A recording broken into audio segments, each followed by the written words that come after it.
ชิงความเจ็บและทุกข์คุ้มคืนกินเช้ากลางคืนลำบากยากนักหนาถูกสังคมเก่าขานประนามนินทา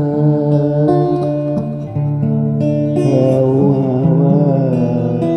ผู้หญิงกลางคืนบ่ดีแต่ความจริงชีวิตมีความจำเป็นครอบครัวอยากเห็นดูแลเลี้ยงน้อง3 คนค่าของชีพเขาอยากมาแพงเหลือทุนจำต้องสู้เพราะจนเป็นคนผู้หญิงกลางคืนยิ้มแย้มแจ่มใสบริการแขก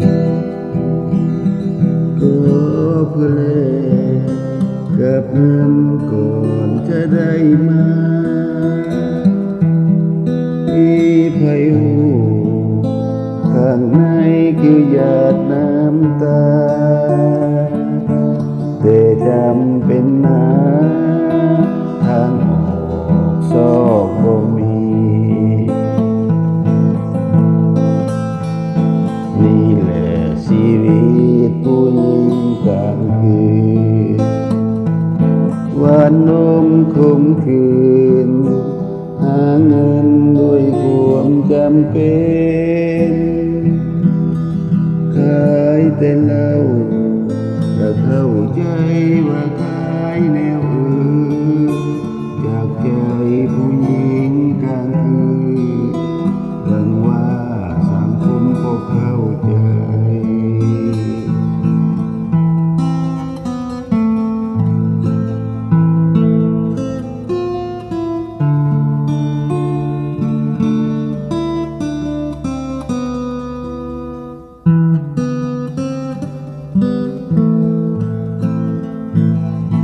ยิ้มแย้มแจ่มใสบริการแขกก็เพื่อแลกกับเงินก่อนจะได้มามีไผหูข้างในคือหยาดน้ำตาแต่จำเป็นนะทางออกซอกบ่มีนี่แหละชีวิตผู้หญิงกลางคืนหวานนมขมขืนหาเงินด้วยความจำเป็นขายแต่เหล้าอยากเข้าใจว่าขายแนวอื่นอยากใจผู้หญิงกลางคืนหวังว่าสังคมพบเข้าใจ